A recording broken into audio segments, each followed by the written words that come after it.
સંજેલીના જીતપુરામાં થયેલી લૂંટ વિથ મર્ડરનો ભેદ પોલીસે ઉકેલી નાખ્યો છે. આડા સંબંધને લઈને હત્યા કરાઈ હોવાનું પ્રાથમિક તપાસમાં સામે આવ્યું છે. પોલીસે કારમાં લાગેલ છાણ અને લીલા ઘાસને કારણે ભેદ ઉકેલી નાખ્યો હતો. ઉલ્લેખનીય છે કે જીતપુરામાં ગત મોડી રાત્રે નિવૃત્ત દંપતી ઉપર કુહાડી વડે હુમલો કરી લૂંટ થઈ હતી, જેમાં હત્યારા પતિએ પત્ની સાથેના આડા સંબંધની આશંકામાં દીપસિંહ નામના શખ્સની હત્યા કરી હોવાની કબૂલાત કરી છે. જો કે પોલીસને ગેરમાર્ગે દોરવા માટે તેણે હત્યાને લૂંટમાં ખપાવવા ફરિયાદ નોંધાવી હતી, પરંતુ કારમાં લાગેલા છાણ અને લીલા ઘાસથી પોલીસને કડી મળી હતી અને પોલીસે વધુ પૂછપરછ કરતા હત્યારો ભાંગી પડ્યો હતો. પોલીસે સમગ્ર મામલે હત્યારાને ઝડપી લઈને મુદ્દામાલ કબજે કરીને વધુ તપાસ હાથ ધરી છે. દીપસિંહ માનસિંહ પલાસ, જેઓ પોતે નિવૃત્ત શિક્ષક છે, તેઓ તેમના પત્ની સાથે સૂતા હતા ત્યારે એક અજાણ્યો ઈસમ એમના રૂમમાં ઘૂસી અને સીધો કુહાડીથી એમના ઉપર હુમલો કરવા લાગે છે. ત્યારબાદ તેમના પત્ની, જે આ ગુનાના ફરિયાદી છે, તેઓ એને કુહાડી પકડી લે છે. આરોપી અને જે ફરિયાદી છે બેન, એ બંને ઝપાઝપી કરતાં નીચે પહોંચે છે દાદરા ઉપરથી, અને આરોપી એમને ઘરની ચાવીઓ માંગે છે. જણાવે છે કે ચાવીઓ ઉપરના રૂમમાં જ છે. એ ચાવી લેવા જાય એ દરમિયાન લાભ લઈ અને ફરિયાદી બેન ત્યાંથી નાસી છૂટે છે. આ રીતની ફરિયાદ હતી અને ઘરમાંથી 4,75,000 જેવી દાગીનાની લૂંટ કરવામાં આવી હતી.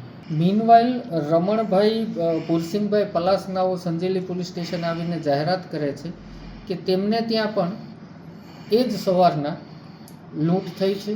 10થી 12 આરોપીઓ આવ્યા છે અને તેઓ ફળિયામાં સૂતા હતા ત્યારે તેમને ખાટલામાં જ ગોદડું ઓઢાડી માર મારેલ અને એમના ખીચામાંથી 2,62,000 રૂપિયાની લૂંટ કરેલ અને ત્યારબાદ એમના ઉપર પાણી નાખી દીધેલ.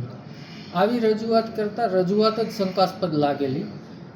શંકાસ્પદ લાગેલી માટે એમને ક્રોસ ઇન્ટરોગેશન કરવામાં આવેલા અને જે ક્રાઇમ સીન છે, ક્રાઇમ સીન ઉપરથી અમને એક ફૂટપ્રિન્ટ પ્રાપ્ત થઈ હતી અને આરોપી મર્ડર અને લૂંટ કર્યા બાદ ભોગ બનનાર દીપસિંહભાઈની ટ્રાવેરા ગાડી પણ ત્યાંથી લઈ ગયેલો હતો.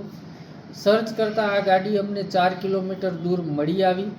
ગાડી સળગાવવાની કોશિશ કરેલી, પરંતુ ગાડીની સીટના ભાગમાં છાણ અને લીલા પ્રકારનું ઘાસ જોવા મળેલું અને ફૂટપ્રિન્ટ મેં જેમ આપને જણાવી એમ ક્રાઇમ સીન ઉપરથી જોવા મળેલી. ત્યારબાદ આરોપી રમણભાઈને, જે શંકાસ્પદ ફરિયાદી પણ હતો, એનું ક્રોસ ઇન્ટરોગેશન કરેલ.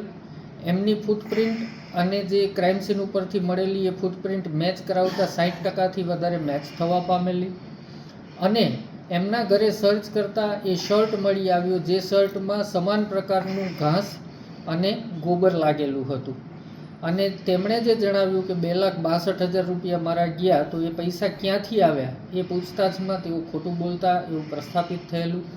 આમ ક્રોસ ઇન્ટરોગેશનમાં રમણભાઈ તૂટી પડેલ અને તેણે જણાવેલું કે આ લૂંટ એમણે ઊભી કરેલી હતી.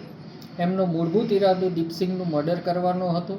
એમના પોતાના પત્ની સાથે આડા સંબંધો હોવાની એમને આશંકા હતી. એ આશંકા માટે થઈ અને એમણે આ ખૂન કરેલું.